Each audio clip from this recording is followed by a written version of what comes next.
Район аграрийлары һава торышының тотрыклы булмавына карамастан, кыр эшләрендә булган барлык мөмкинлекне эшкә җигеп башкара. Хуҗалыклар басуларында арпа чәчү эше тәмамлануга бара.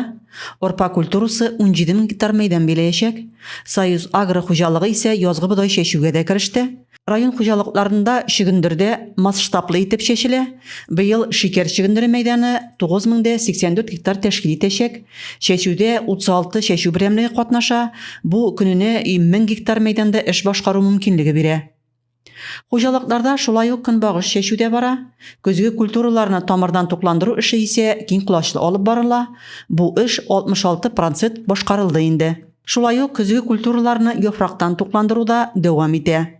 Кыр эшләре барышында барлык санитар таләпләр үтәлә.